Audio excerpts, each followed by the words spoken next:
All right, guys, I was talking for a long hot minute before I realized that I had never pressed start on the camera. So anyway, I have this bag of clay that included this piece right here, plus all of this. So I broke off a little piece because my intention is to recreate my elephant pendant, but smaller. I really like the shape of him. Of course, I love the way he turned out, but I want to do a smaller piece. So I'm sitting him here as a guide, and the first thing I did was start creating sort of an outline of the ear. The first thing I can tell you right now that I had initially done wrong was when I pulled the clay forward or out to make the ear, the first thing I did was pretty much made it this same size. So of course that's not very smart if you're trying to make something that's actually smaller. You can't, you have to proportionately compare what are the largest parts of your piece and go down smaller. Now the ear is a very large part. So this is the ear, and if I pull my hands away, you can see that the ear is almost the size of the elephant pendant itself. So it's a very, very large part. And I'm just gonna go right in and start shaping out the head, the trunk. I'm going to cut away a lot of this excess that's on the underside because it is definitely not going to be needed. But before I can do that, I've got to make sure I have enough clay to accomplish what I want to accomplish. I don't want any parts so thin that in the drying process they shrink and crack, which means I've got to pull a little more into this ear because the ear is a little bit thin right now. So that ear looks good to me right now. Having this elephant that I already made, this elephant pendant as a guide, is really great because it's going to keep me from going too wrong. And the goal is to create a slightly smaller version. So again, this is the measurement of the ear. This is where I am. So I'm already off to a really solid start. So let's just keep forming. Now here's the catch though.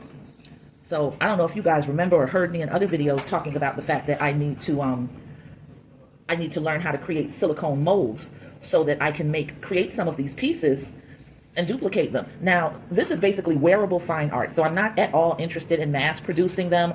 I don't want 55 elephant pendants that look exactly the same. That's not of interest to me at all. It may work for selling, but it doesn't work for the representation of what I want. You know what I'm saying? So my thing was, well, I'm gonna have to learn how to create silicone molds. So I watched, a bunch of YouTube videos that tell you how to create it with cornstarch and syrup. So cornstarch and syrup and things like that. I think soapy water, silicone, cornstarch, and syrup. Yeah, that's the key. And, it looks simple enough. Now, I'm not one that usually does very well by instructions and trying to figure stuff out on my own. I'm not handy like that. But I studied for a long time and I figured it's time to do it, But here's the catch. It might be faster for me to go ahead and create the entire piece from scratch. And I've got a feeling that that's exactly what my steez is going to be. And that's fine by me, however it gets done, so that it's efficient, beautiful, and cost effective for me. That is the key. So if you're paying attention, you're already seeing how quickly this elephant is starting to come into play. Sculpting him out. Right? So we're talking about, like I said, I lost some footage because my dumb self never pressed start. So there's that. But I'd say I was talking about a good 5 minutes before I realized the error of my ways and ended up turning on the camera. So now you're talking about, it's probably going to take me, I don't know, I'm guessing like a half an hour or something like this to get this to where I need it to be. And if that's the case, that's not a big expense of my time. That's not the word I wanted to use. Expense is not the word. That's not costing me a lot of time. I think it would take me possibly longer with the mold, but I don't know. I'm still going to learn how to create the mold because I need to be able to see. Because if it's quicker to just pop this into a mold and the mold works nicely and it comes out nicely, well then I'm good to go, But what I'm telling you right now is that it's not taking long to put homeboy together. It's really not. So a mold may not be needed, I might just be able to get in there and recreate a piece because I think that once I've done it once, that familiarity is there and it'll sort of always be there for me. And I love hand building. I love feeling my hands in the clay. So that's another thing. I don't want to take away my joy trying to be efficient in an effort just to latch on to money when the beauty and the pleasure for me is in the creation as well. You feel me? So yeah, we about to see. Yikes. I just pulled that piece off and I didn't mean to. But that's okay. Because we got more clay. See how that rhyme? I'm a poet and I ain't even know it. So now I'm pulling off a little bit from here. make a nice curve on his trunk. I was about to call it a tusk. It is not. It is a trunk. Add that here because I did want a little more to this part of his trunk. So I'll just add that right back in and press it down. So this one's a little bit more curved than the first one was. And that's fine. That's the distinction of purchasing a fine art piece. It's not about making an exact replicate, not for me, not for me. Now, of course, there are going to be pieces that people see and they think to themselves, no, I don't want a single change. Everything about this creation speaks to me and I need it to stay exactly the same. Well, my recommendation to you is to make sure that you get in on those Facebook Live sales that are going to start happening every other month and, you know, get an opportunity to see that, to acquire that piece that means so much to you. And the bonus is that you're getting it at a severely discounted price. And if you acquire it, then it's yours. If you don't, it goes onto the website at its regular price, and that doesn't change. So, yeah, watch these TikToks, and as you see something that I'm creating that you think to yourself, she's making that for me, make sure that I am. Make sure that you get it. So that's how you do that. So here we are, and we have basically sculpted out the elephant. Now, he is not perfect. I've got to do some finessing, but I'm going to hold him up so that you can see how quickly that went by. So that's him. And let's just hold him up in comparison. He's not that much smaller. I try. Listen, I do what I can. I think I can take some off of the trunk, so I'm going to do that. Let's do that. Let's cut away from here, here, here, here, there. That'll make it smaller. Let's do that.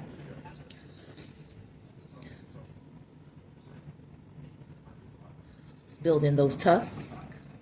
Well, in this case, it's just a tusk because you don't see the other one.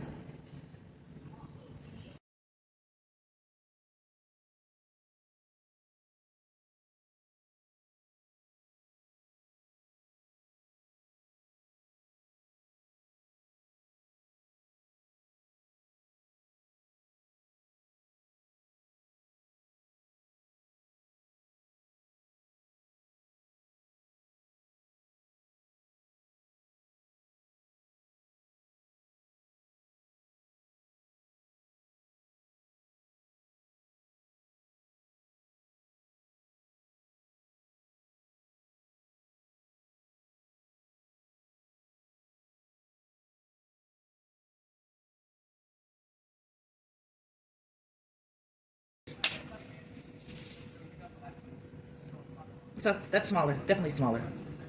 Why did I sound like Rain Man just then? I do that a lot. Some people know, some don't. But yeah, so that's definitely smaller. So what I'm going to do is take away some of the bulk from the bottom part. And I'll do that with the wire tool. As soon as I find it, there it is. And let me see. Gotta be careful about how I do this. Make sure that it's pretty even.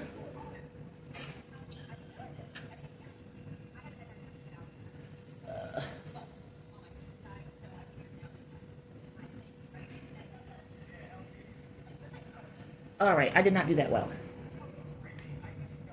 So, look, this is all the excess clay that I did not need. Look at how much that is. That's what I told you. I have no sense of proportion. So I'm gonna throw this because I want to make it flat. There. So now, that's fine, that's fine. I actually took off what I needed. I can take a little bit off of this ear, but I'm gonna have to do that with a different tool. I want to make that ear a little more angular and dynamic. So there, just cut it out that way. And now you've watched how quickly I can set the foundation for an elephant pendant. There, I think he's, because I threw him at this, I think he's stuck on pretty well. So that's how I set the foundation for the elephant pendant. Like I said, still going to experiment with the molds, because then that would be a matter of like creating a mold for this and then just taking and pressing clay into it. And once the clay, you know, starts to dry or whatever, separate the piece from the mold. So, you know, in the long run, I'm sure the mold is going to be better. And it's not like I'm going to be using it for every doggone thing. But I really love hand building, guys, you know, so this is not a pain for me. And because I'm not going to be trying to do mass production of the same exact pieces, you know, I don't think creating molds is going to be the priority. It'll be a help when it's crunch time. But a lot of people expressed interest in this elephant. And there's going to be a dynamic to my Facebook Live sale that I'm going to share with you guys later. And I just want to make sure some people get a fair shot to get something that they want. If somebody speaks up for the piece and purchases it before they can put the number in that was assigned. You know, if I have a few more variations, you know, you still have an opportunity to get a piece that spoke to you. It might not be exact as that original, it might not be the same size, but I can pretty much assure you for the most part, it'll be that same vibe, and I think everybody can go away happy. So we like happy. Happy is good. So here I am. And I'm sorry, I think I can hush now. I really just wanted to talk you through what I was doing so you'd understand. And that part's done, so I can hush.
All right, we are going to clock out at 43 minutes.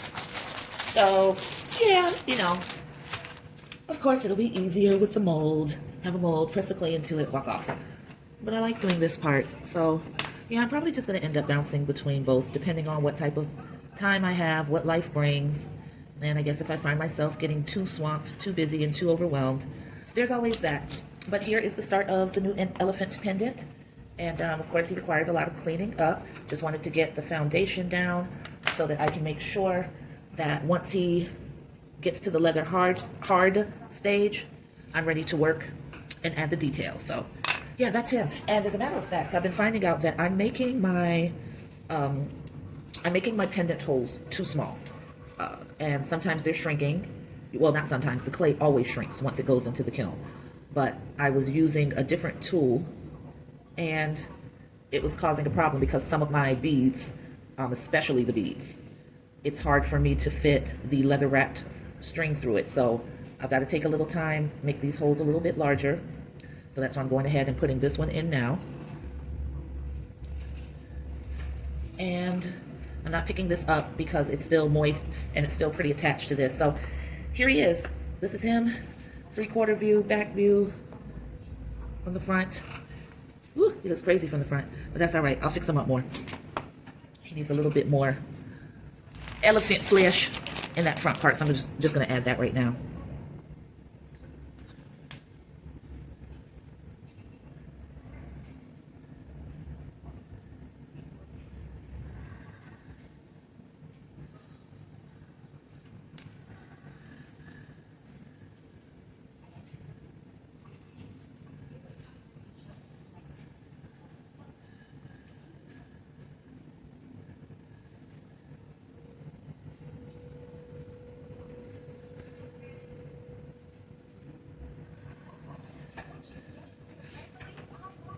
All right, we're done. Catch you on the flip side.